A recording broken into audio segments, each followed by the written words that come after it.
Begunia block डिंगोर सरकारी उच्च विद्यालय में वार्षिक पुरस्कार वितरण उत्सव पालन होत्सव सभापति प्रधान शिक्षक दिवाकर साहू मुख्य अतिथि बेगुनिया ब्लॉक गोष्ठी उन्नयन अधिकारी संतोष कुमार जेना मुख्य वक्ता अवसरप्राप्त प्रधान शिक्षक प्रभाकर साहू सम्मानित अतिथि बेगुनिया अतिरिक्त ब्लॉक शिक्षा अधिकारी कैलाश चंद्र सेठी अवसरप्राप्त शिक्षक मेयर रहमत अली विवेकानंद पट्टनायक अवसरप्राप्त क्रीड़ा शिक्षक अतीश रंजन सुबुद्धि डिंगर ग्राम्य कमिटर सभापति सचिदानंद पट्टनायक विद्यालय परिचालना कमिटी सभापति मनमोहन कुमार रथ सभापति पंच शिक्षा सेतु शिवप्रसाद दास डिंगर ग्राम्य पंचायत सरपंच विजयलक्ष्मी बेहरा पोला तोटापड़ा विद्यालय प्रधान शिक्षक विजेन्द्रानंद महाकोट प्रधान शिक्षक बेलपड़ा तोटापड़ा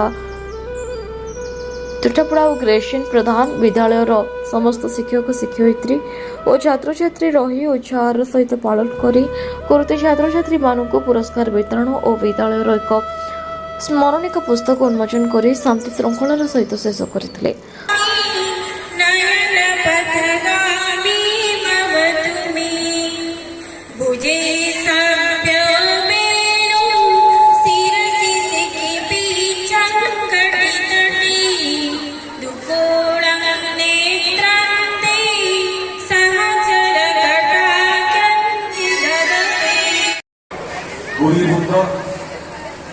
एवं आम ग्राम कमिटर सभापति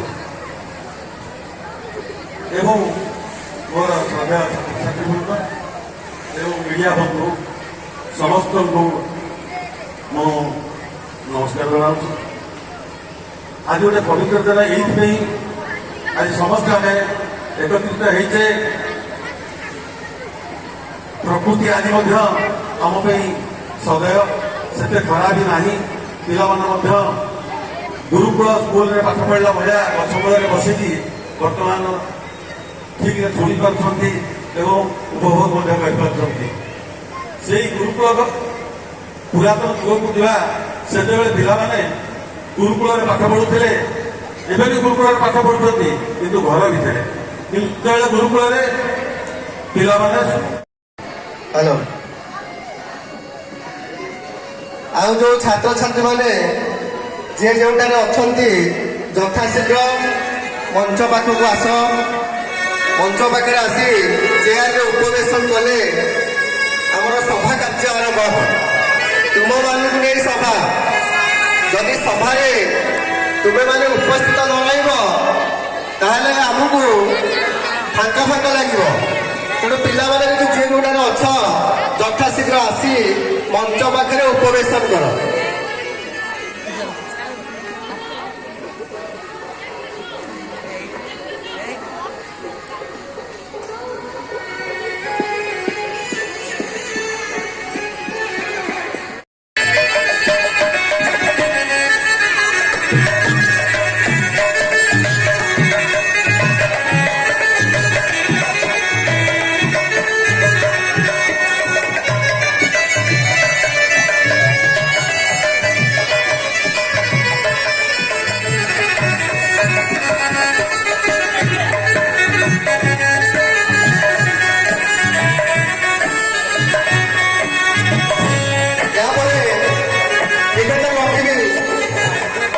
जगन्नाथ भजन पिला परिवेश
ଆସିଷ୍ଟାଣ୍ଟ ଏବଂ ଜଣେ ପିଅନ ମଧ୍ୟ କାର୍ଯ୍ୟରତ। ଏଥିମଧ୍ୟରେ ଆମ ବିଦ୍ୟାଳୟର ବହୁ ଆକାଂକ୍ଷିତ ପ୍ରଧାନ ଶିକ୍ଷକ ପଦ ପୂରଣ ହୋଇଛି। ଚଳିତ ଶିକ୍ଷାବର୍ଷର ଅକ୍ଟୋବର ମାସରେ ସୁଦୂର ଗଞ୍ଜାମ ଜିଲ୍ଲାର କୃଷ୍ଣସାହି ଉନ୍ନୀତ ଉଚ୍ଚ ବିଦ୍ୟାଳୟ ଶେରଗଡ଼ଠାରେ କାର୍ଯ୍ୟରତ ଥିବା ପ୍ରଧାନ ଶିକ୍ଷକ ଶ୍ରୀଯୁକ୍ତ ଦିବାକର ସାହୁ ବଦଳି ହୋଇ ନୂତନ ଭାବେ ଆମ ବିଦ୍ୟାଳୟ ପ୍ରଧାନ ଶିକ୍ଷକ ଭାବରେ ଦାୟିତ୍ୱ ଗ୍ରହଣ କରିଛନ୍ତି। ଷଷ୍ଠ ଶ୍ରେଣୀଠାରୁ ଦଶମ ଶ୍ରେଣୀ ପର୍ଯ୍ୟନ୍ତ ମୋଟ 300 ଜଣ ଛାତ୍ରଛାତ୍ରୀ ଅଧ୍ୟୟନ କରୁଛନ୍ତି। ମଧ୍ୟାହ୍ନ ଭୋଜନ ପ୍ରସ୍ତୁତ ନିମନ୍ତେ 4 ଜଣ ପାଚିକା ନିୟୋଜିତ ଅଛନ୍ତି। ଅନୁଷ୍ଠାନର ପାଳିତ ପର୍ବ ଅସମୂହ। ଆମ ବିଦ୍ୟାଳୟରେ ବିଭିନ୍ନ ଜାତୀୟ ପର୍ବ ଯଥା ନେତାଜୀ ଜୟନ୍ତୀ, ସାଧାରଣତନ୍ତ୍ର ଦିବସ, ସ୍ୱାଧୀନତା ଦିବସ, ଗାନ୍ଧୀ ଜୟନ୍ତୀ, ଶାସ୍ତ୍ରୀ ଜୟନ୍ତୀ, ଶିଶୁ ଦିବସ, ଗୁରୁ ଦିବସ ପାଳନ କରାଯାଇଥାଏ। ଏପ୍ରିଲ 2 ତାରିଖରେ ପ୍ରବେଶ ଉତ୍ସବ ପାଳନ କରାଯାଇ କୋମଳମତି ଛାତ୍ରଛାତ୍ରୀଙ୍କୁ ବିଦ୍ୟାଳୟକୁ ସ୍ୱାଗତ କରାଯାଏ। ବିଘ୍ନ ବିନାୟକ ଶ୍ରୀ ଗଣେଶଙ୍କୁ ଓ ମା ବିଦ୍ୟାଦାତ୍ରୀଙ୍କୁ ପୂଜାବିଧି ମଧ୍ୟ ପାଳନ କରାଯାଏ। ସ୍ୱାସ୍ଥ୍ୟ ଓ ପରିମଳ ବ୍ୟବସ୍ଥା। ଶୈକ୍ଷିକ ପରିବେଶକୁ କିପରି ସୁସ୍ଥ ଓ ସୁନ୍ଦର କରାଯାଇପାରିବ ସେଥି ନିମନ୍ତେ ସର୍ବଦା ଆମ ବିଦ୍ୟାଳୟ ଚେଷ୍ଟିତ। ସ୍ୱାସ୍ଥ୍ୟ ପରିମଳ ବ୍ୟବସ୍ଥା ଉପରେ ବିଭିନ୍ନ ପ୍ରକାର ସଚେତନତା କାର୍ଯ୍ୟକ୍ରମ କରାଯାଇଛି। ହାତ ଧୁଆ କାର୍ଯ୍ୟକ୍ରମ ମଧ୍ୟ କରାଯାଉଛି। ଯେପରି ହାତ ଧୁଆ ବ୍ୟବସ୍ଥା, କୃମିନାଶକ ଦିବସ ଇତ୍ୟାଦି ପାଳନ କରାଯାଏ। ଛାତ୍ରଛାତ୍ରୀମାନେ ବିଶୁଦ୍ଧ ପାନୀୟ ଜଳ ବ୍ୟବହାର କରିବା ପାଇଁ ଏକ ଆକ୍ୱାଗାର୍ଡ ଲଗାଯାଇଛି। ପ୍ରତ୍ୟେକ ବର୍ଷ ବିଦ୍ୟାଳୟରେ ଛାତ୍ରଛାତ୍ରୀମାନଙ୍କ ସ୍ୱାସ୍ଥ୍ୟ ପରୀକ୍ଷା ଶିବିର ମଧ୍ୟ ଅନୁଷ୍ଠିତ ହୋଇଥାଏ। ସମସ୍ତ ଶିକ୍ଷା ଅଧୀନରେ ଛାତ୍ରଛାତ୍ରୀମାନଙ୍କୁ ଉତ୍ତମ ସ୍ୱାସ୍ଥ୍ୟ ନିମନ୍ତେ ଆନୁଷଙ୍ଗିକ ଔଷଧ ସହ ମାଗଣା ସ୍ୱାସ୍ଥ୍ୟ ସେବା ଯୋଗାଇ ଦିଆଯାଉଅଛି। ଆମ ବିଦ୍ୟାଳୟର କୃତିତ୍ୱ। ବିଗତ ଶିକ୍ଷାବର୍ଷ 2025ର ହାଇସ୍କୁଲ ସାର୍ଟିଫିକେଟ ପରୀକ୍ଷାରେ ମୋଟ 66 ଜଣ ଛାତ୍ରଛାତ୍ରୀମାନଙ୍କ ମଧ୍ୟରୁ 63 ଜଣ ଛାତ୍ରଛାତ୍ରୀ କୃତକାର୍ଯ୍ୟ ହୋଇଛନ୍ତି। ସେମାନେ ମଧ୍ୟରୁ A1 ଜଣେ, B1 7 ଜଣ, B2 8 ଜଣ, C 14 ଜଣ, D ଗ୍ରେଡ୍ 18 ଜଣ, E 15 ଜଣ ଛାତ୍ରଛାତ୍ରୀ ଉତ୍ତୀର୍ଣ୍ଣ ହୋଇଛନ୍ତି। ପଞ୍ଚସଖା ଶିକ୍ଷା ସେତୁ। ଶିଖାଇଥିଲା ଅ, ଏବେ ଡାକୁଅଛି ଆ। ମୋ ସ୍କୁଲ ଯୋଜନାରେ ଏହା ହେଉଛି ମୂଳ ମନ୍ତ୍ର। ବର୍ତ୍ତମାନ ସରକାର ଏହି ଯୋଜନା ନାମ ପରିବର୍ତ୍ତନ କରି ପଞ୍ଚସଖା ଶିକ୍ଷା ସେତୁ ନାମରେ ନାମିତ କରିଛନ୍ତି। ବିଦ୍ୟାଳୟ ଯଦି ଶେଷ ଗନ୍ତବ୍ୟ ପୁରାତନ, ଛାତ୍ରଛାତ୍ରୀମାନେ ମାଇଲ ଖୁଣ୍ଟ, ବିଦ୍ୟାଳୟ ଯଦି ପ୍ରାଣକେନ୍ଦ୍ର, ପୁରାତନ ଛାତ୍ରଛାତ୍ରୀ ଶରୀର ମେରୁଦଣ୍ଡ ସଦୃଶ। ସେମାନଙ୍କ ବ୍ୟତିରେକ ଗନ୍ତବ୍ୟ ସ୍ଥଳରେ ପହଞ୍ଚିବା ସମ୍ଭବ କି? ନା, ମେରୁଦଣ୍ଡ ବ୍ୟତୀତ ପ୍ରାଣକେନ୍ଦ୍ର ଅସ୍ତିତ୍ୱ ଅସମ୍ଭବ। ବିଦ୍ୟାଳୟ ବିକାଶ ନିମନ୍ତେ ପଟପୁରଦ ଭାବରେ ପୁରାତନ ଛାତ୍ରଛାତ୍ରୀମାନେ ବିଦ୍ୟାଳୟ ସହ ଯୋଡ଼ି ହୋଇ ଏକ ଗଭୀର ସମ୍ପର୍କର ମୂଳଦୁଆ ସ୍ଥାପନ କରିଛନ୍ତି। ଏହାର ସଫଳ ରୂପାୟନ ନିମନ୍ତେ ନିରବଚ୍ଛିନ୍ନ ପ୍ରଚେଷ୍ଟା ରଖି ଆସୁଛନ୍ତି। ପଞ୍ଚସଖା ଶିକ୍ଷା ସେତୁ ଯୋଜନାକୁ ସଫଳ କରିବା ପାଇଁ ପ୍ରାକ୍ତନ ଛାତ୍ରଛାତ୍ରୀ, ଅଭିଭାବକ ତଥା ଗ୍ରାମବାସୀଙ୍କ ସହଯୋଗ ପାଇଁ କିଛି ଆର୍ଥିକ ଅନୁଦାନର ଆବଶ୍ୟକତା ରହିଅଛି, ଯାହାକି 2 ଗୁଣ ଅର୍ଥ ସରକାର ମ୍ୟାଚିଂ ଗ୍ରାଣ୍ଟ ରୂପେ ବିଦ୍ୟାଳୟ ବିକାଶ ନିମିତ୍ତ ପ୍ରଦାନ କରିଥାନ୍ତି। ବିଦ୍ୟାଳୟର ବିକାଶମୂଳକ କାର୍ଯ୍ୟରେ ସମସ୍ତଙ୍କର ଆର୍ଥିକ, ଶାରୀରିକ, ମାନସିକ ସହାୟତା ତଥା ପ୍ରେରଣା ନିମନ୍ତେ ଆମ ଅନୁଷ୍ଠାନ ସର୍ବଦା ଚିରକୃତଜ୍ଞ ହୋଇ ରହିବ। ସେମାନଙ୍କ ଅବଦାନ ପାଇଁ ମୁଁ ସେମାନଙ୍କୁ ସାଧୁବାଦ ଜ୍ଞାପନ କରୁଛି।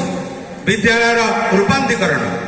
ସାମ୍ପ୍ରତିକ ପରିସ୍ଥିତିରେ ବୈଷୟିକ ଜ୍ଞାନ କୌଶଳ ଓ ଭିତ୍ତିଭୂମି ପ୍ରତିଷ୍ଠା ହେଉଛି ଶିକ୍ଷାର ପ୍ରାଣକେନ୍ଦ୍ର।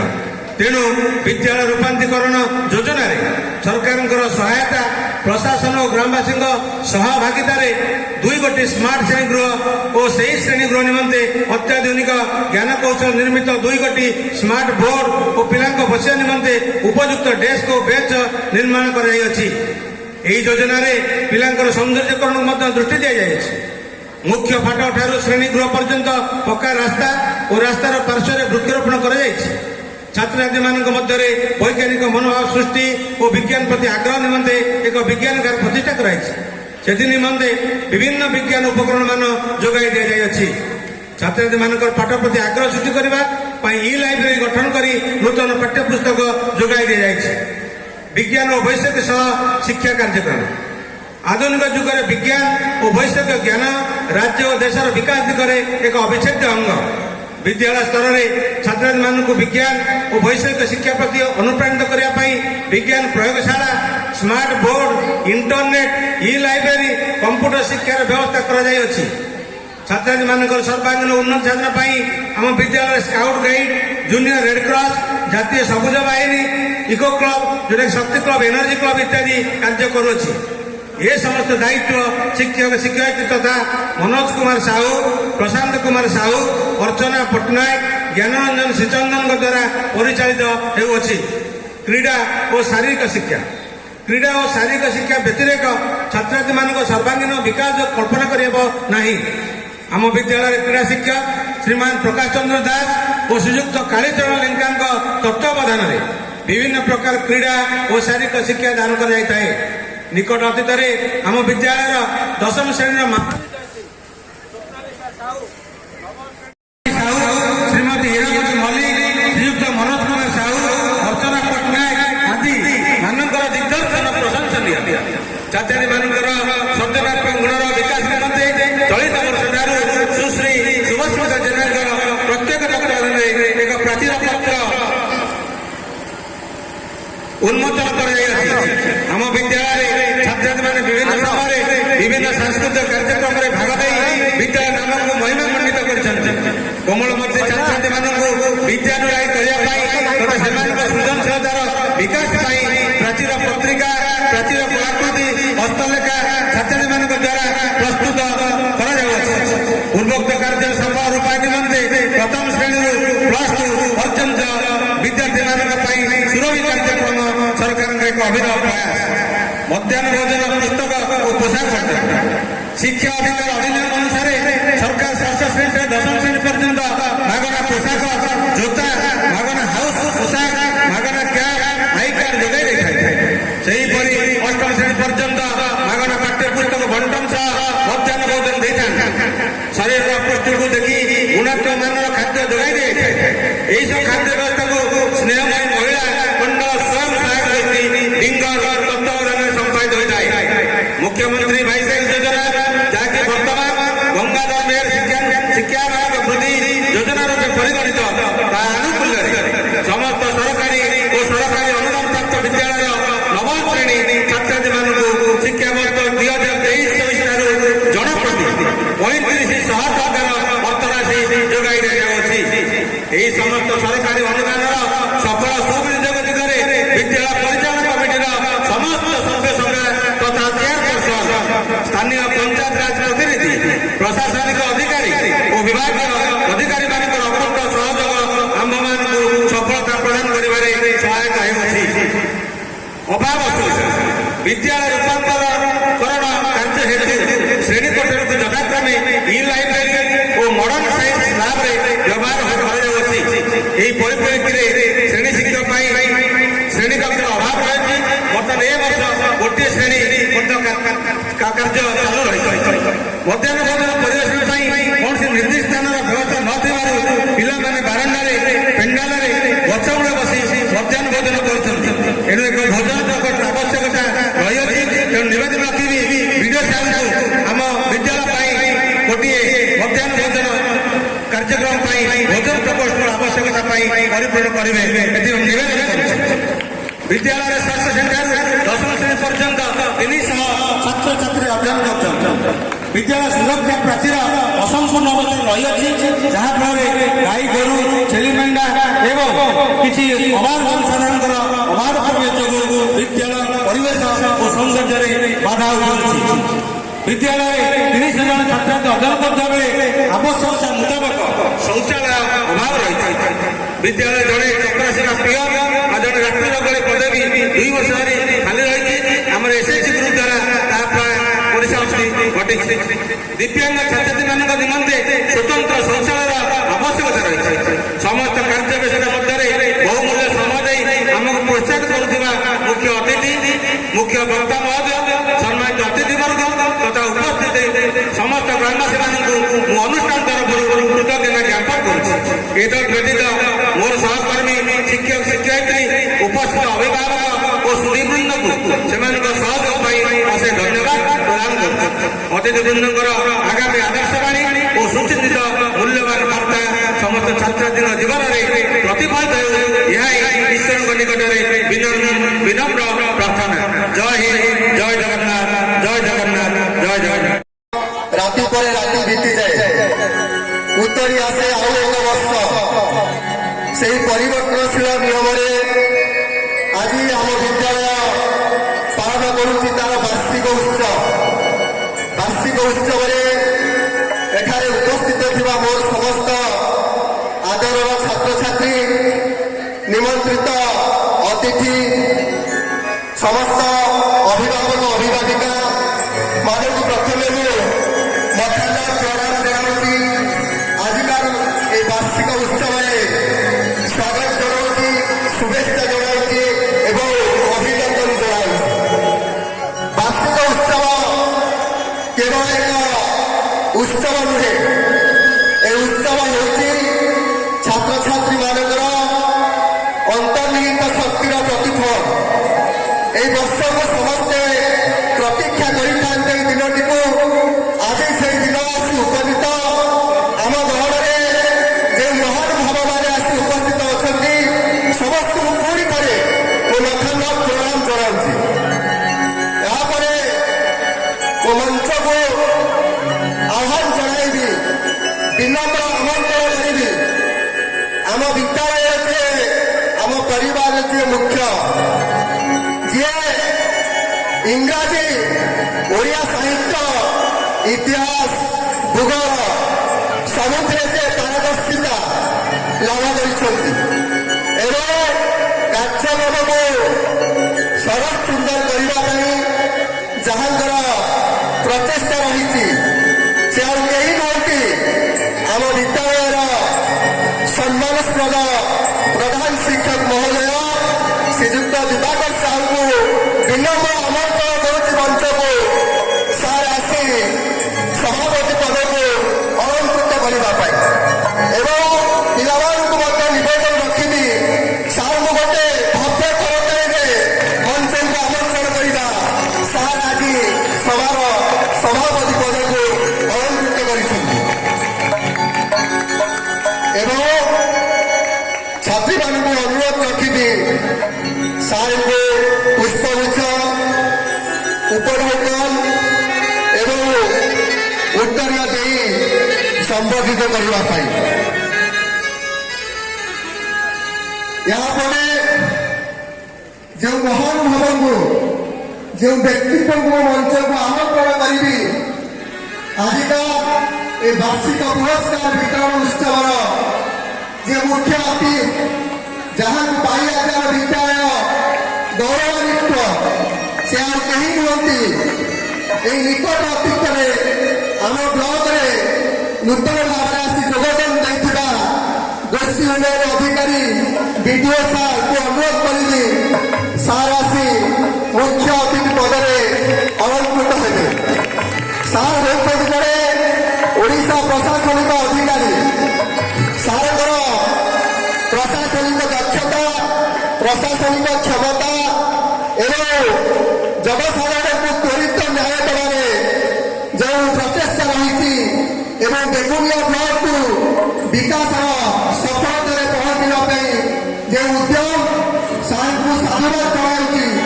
ତତ୍ସହିତ ସାର୍ଙ୍କର ଆଉ ଗୋଟିଏ ଭଲ ଗୁଣ ଯେ କେବଳ ସେ ପ୍ରଶାସନିକ ନଭିପତ୍ରରେ ନ ରହି ଛାତ୍ରଛାତ୍ରୀମାନଙ୍କୁ, ଗୌରବତୀ ଛାତ୍ରଛାତ୍ରୀମାନଙ୍କୁ ଉତ୍ସାହିତ କରିବା ପାଇଁ, ସାହିତ୍ୟ ସଂସ୍କୃତିକୁ ଭଲ ପାଇବା ପାଇଁ ସାର୍ଙ୍କର ଯେଉଁ ଅନୁରୋଧ ରହିଛି ତାହା ଆମକୁ ନିଶ୍ଚିତ ଭାବରେ ପ୍ରେରଣା ଯୋଗାଇବ। ସାର୍ ଆଜି ଆଉ ମୁଖ୍ୟ ଅତିଥି ପଦରେ ଅଳଙ୍କୃତ ହେଉଛନ୍ତି ସମ୍ମାନନୀୟ ଶ୍ରୀଯୁକ୍ତ ସନ୍ତୋଷ ଜେନା ସାର୍। ଏହାପରେ ଆମେ ଯାହାଙ୍କୁ ଆଜି ମୁଖ୍ୟ ବକ୍ତା ରୂପରେ ପାଇଛୁ, ସେ ହେଉଛନ୍ତି ଏଭଳି ଜଣେ ଗୁରୁ। ମୁଁ ଗୋଟେ ଶ୍ଲୋକ ମନେ କରୁଛି, ଧ୍ୟାନ ମୂଳମ୍ ଗୁରୁମତି, ପୂଜା ମୂଳମ୍ ଗୁରୁ ପଦମ୍, ମନ୍ତ୍ର ମୂଳମ୍ ଗୁରୁ ବାକ୍ୟମ୍, ମୋକ୍ଷ ମୂଳମ୍ ଗୁରୁ କୃପା। ଏଭଳି ଜଣେ ଗୁରୁ ଯେ ଦୀର୍ଘ 3 ଦଶନ୍ଧିରୁ ଉର୍ଦ୍ଧ୍ୱ ସମୟ ଧରି ଏହି ବିଦ୍ୟାଳୟରେ କାର୍ଯ୍ୟ ସମାପନ କରି ବେଶ ଏହି ଅଞ୍ଚଳରେ ସୁନାମ ସାଉଁଟୁଥିଲେ, ଖ୍ୟାତି ଅର୍ଜନ କରିଥିଲେ। ଦକ୍ଷ ଗଣିତ ଶିକ୍ଷକ ଭାବରେ ଯାହାଙ୍କର ଏହି ଅଞ୍ଚଳରେ, ଏହି ବ୍ଲକରେ, ଜିଲ୍ଲାର ମଧ୍ୟ ଖ୍ୟାତି ରହିଥିଲା। ତତ୍ପରେ ସାର୍ ପ୍ରଧାନ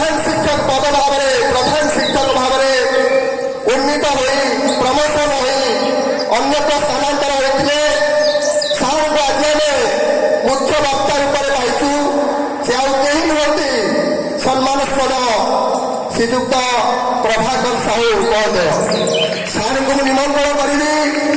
ସାର୍ ଆସି ଆଜି ଆମ ସହିତ ସଂଯୁକ୍ତ ଅଛନ୍ତି, ଆମକୁ ଅନୁପ୍ରେରିତ କରିଛନ୍ତି। ସାର୍ ଆସି ମୁଖ୍ୟବକ୍ତା ପଦରେ ମୁଖ୍ୟବକ୍ତା ଆସନରେ ଅଳଙ୍କୃତ ହେବା ପାଇଁ ଏବଂ ଛାତ୍ରଛାତ୍ରୀଙ୍କୁ ଅନୁରୋଧ ରଖିବି ସାର୍ ଗୋଟେ ଭବ୍ୟ କରତାଳି ଦେଇ ମଞ୍ଚକୁ ଆମେ ପାଖରେ ଆଣିବା।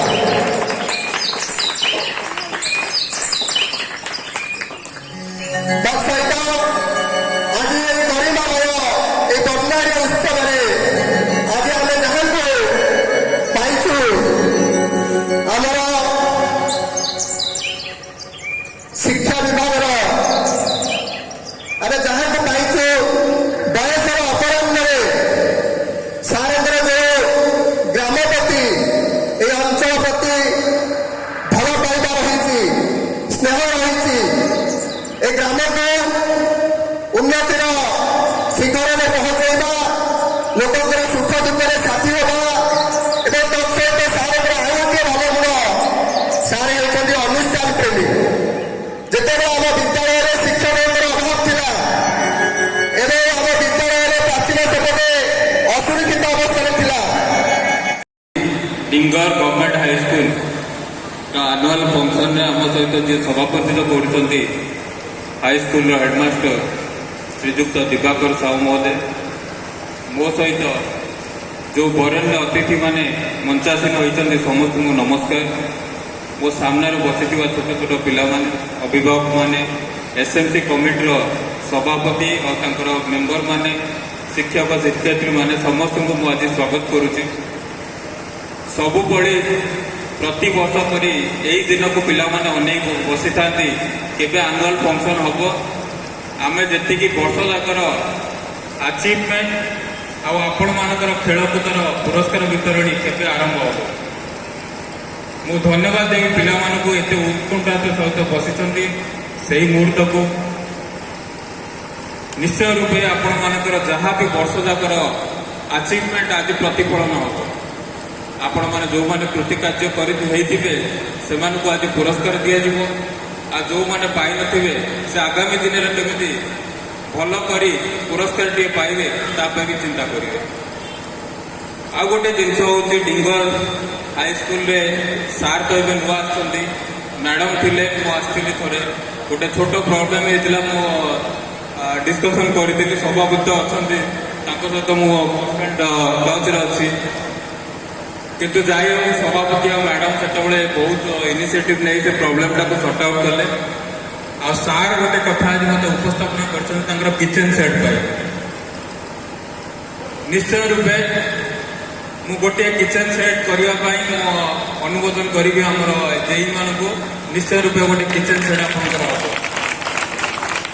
आप जहाँ भी प्रॉब्लम अच्छी से प्रॉब्लम गुड़ा तो दिन को दिन आम ये करवा सार सहित अच्छे कारण मो अंडर गोटे स्कूल नुह तो बहुत स्कूल अच्छी बहुत सब जाक देखा पड़ू। मुझे धन्यवाद देवी आम कलेक्टर सार को चिंताधारा था कि स्कूल इंफ्रास्ट्रक्चर केमती बढ़ आप देखिए एथर बेगुनिया ब्लॉक जी विकसित गाँव विकसित ओडिशा विकसित गाँव प्रोजेक्ट रे मैक्सिमम स्कूल दि जाए कारण स्कूल इंफ्रास्ट्रक्चर आम बढ़ेवा जोटा कि अवहेलित क्षेत्र में पड़ी रही आम करवा। गोटे जिनस कह पिला मो पाखे टे समय कम थे अभाव थी मुझे पलैबी आपण मैंने समस्ते पाठ पढ़ुंट यही स्कूल गोटे दिन आसब आपंकर दशम सरीज आप स्कूल विदाय ने किंतु मन रखिथे आपंकर जो पाठटा जो स्टार्ट हो जो शिक्षक शिक्षयित्री मैंने आपन को एजुकेशन देते सम्मान ए स्कूल सम्मान एरिया सम्मान आप सदाबेले ताको बंचाई रखिए कारण से बाप माँ पर द्वितीय शिक्षक आपण मान लाइफ से जहाँ आपको शिक्षा देते शिक्षादान करते तो आप बुझीपारे जितेबाला आपंकर बयस हम से बुझीपारे मो स्कूल कौन शिक्षा लाभ कर आपण परी मु भी गोटे छोट पिला थी किंतु मो आपण भाग्यवान जो घरे रही पाठ पढ़ुं मोर जीवन में मो हॉस्टेल रही पाठ पढ़ुली मोर बोर्डिंग स्कूल थिला मो हॉस्टेल रही मो जीवन में पाठ पढ़ी କିନ୍ତୁ ଆମେ ଯେତେବେଳେ ବର୍ଷକୁ ଥରେ ସେଇ ସ୍କୁଲରେ ଗେଟ୍ ଟୁଗେଦର ହୁଏ, ସାଙ୍ଗସାଥି ମାନେ ବସନ୍ତି କି ଟିଚର ମାନଙ୍କ ସହିତ ଦେଖା ହୁଏ, ଏତେ ଇମୋସନାଲ ହେଇଯାଉ କି ସେ ଭାବୁ କି ସେଇ ପିରିୟଡଟା ଆଉ ଥରେ ମୋ ଲାଇଫରେ ପଳେଇ ଆସିବ।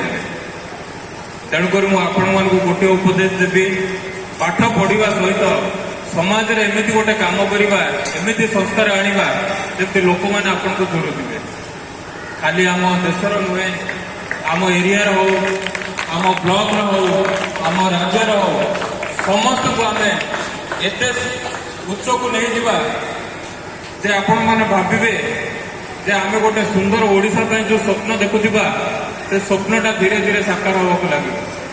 ତେଣୁକରି ଗୋଟିଏ କଥା କହିବି, ପାଠ ପଢିବା ସହିତ ଖେଳକୁଦ, ବୁଲିବା, ସାଙ୍ଗସାଥିରେ ଟିକେ ମସ୍ତି କରିବା, ସେ ତ ସବୁ ଚାଲିବ। ତା ସହିତ ଆପଣ ସମାଜ ପାଇଁ ଯଦି କିଛି ଟିକିଏ ଯଦି ଆପଣମାନେ ଗୁଣ୍ଡିଚି ମୂଷା ପାଳି ସମାଜରେ କିଛି ସଂସ୍କାର ଆଣିପାରିବେ, ଆପଣମାନେ ଦେଖିବେ, ଆପଣମାନଙ୍କର ବାପା ମା ଦେଖିବେ, ଗର୍ବରେ ମୁଣ୍ଡ ଟେକି ଠିଆ ହେବେ। ଏତିକି କହୁଛି, ସମସ୍ତଙ୍କର ସ୍ୱପ୍ନ ଅଛି, ଭଗବାନ କରନ୍ତୁ ଆପଣମାନଙ୍କର ସ୍ୱପ୍ନ ପୂରଣ ହଉ। ଭଲ ଭଲ ଜାଗାରେ ରୁହନ୍ତୁ, ସ୍କୁଲରୁ ପଢି ସାରିଲା ପରେ ଭଲ ଜାଗାରେ ପାଠ ପଢନ୍ତୁ। କିଏ ଟିଚର ହବ, କିଏ ଅଧ୍ୟାପକ ହବ, କିଏ ଆପଣଙ୍କର ଡକ୍ଟର ହବ, ଇଞ୍ଜିନିୟର ହବ, ବହୁତ କିଛି ଅଛନ୍ତି ହବା ପାଇଁ ମନରେ ଆଶା ନେଇକରି ବସିଥିବେ। ଭଗବାନ କରନ୍ତୁ, ଭଗବାନ ଜଗନ୍ନାଥ ଆପଣମାନଙ୍କର ଯୋଉ ମନରେ ଇଚ୍ଛା ଅଛି ତାକୁ ପୂରଣ କରନ୍ତୁ। ଆଉ ଗୋଟିଏ କଥା କହିବି, ଭଲ ମଣିଷଟେ ହୁଅନ୍ତି। ମଣିଷର ଚାକିରି ସବୁ କିଛି ନୁହେଁ, ମଣିଷ ଗୋଟିଏ ଭଲ ମଣିଷ ହେଲେ ଆପଣମାନେ ଜାଣିପାରିବେ ତାର ମୂଲ୍ୟ। ମୁଁ ଏତିକି କହୁଛି, ମୋର ବକ୍ତବ୍ୟ ଶେଷ କରୁଛି। ଧନ୍ୟବାଦ। नमस्कार, मु भरद्वाज बेहेरा नवम श्रेणी छात्र सरकारी उच्च विद्यालय डिंगर छात्र अटे। मु डिबेट एवं गल्प लिखन में प्रथम स्थान अधिकार करछि एवं किपरि भाबे गल्प लिखिपार किपरि शैली आम डिबेट कहीपर से सब प्रक्रिया द्वारा शिखिपार एवं विद्यालय विभिन्न क्रीड़ा प्रतियोगिता द्वारा पिलामाने किपरि क्रीड़ा मनोभाव आनीपारे एवं बंधुत्व मनोभाव आनीपारे से विषय में अधिक ज्ञान बढ़ी थाए। ये आनुआल डे सेलिब्रेशन बा वार्षिक पुरस्कार वितरण उत्सव यह खेलाड़ी मानक उत्साहित करता है एवं जो छात्र छात्री मैंने वृत्ति स्थान अधिकार कर उत्साहित करता है। धन्यवाद। नमस्कार, मोर नाम विश्वजित बेहेरा, श्रेणी नवम सरकारी उच्च विद्यालय डिंगर छात्र। मुझे वार्षिक पुरस्कार वितरणी उत्सव रे ड्राइंग एवं सॉन्ग रे फास्ट होची एवं वार्षिक पुरस्कार वितरणी उत्सव और जो आनुआल डे वर्तमान समय रे प्रत्येक विद्यालय रे करा जाउची। एई वार्षिक उत्सव बा एई आनुआल डे करिवा द्वारा प्रत्येक पिला मानकर प्रतिभा कला अन्य आगे प्रदर्शन करिवार सुयोग मिली पारुची। Thank you.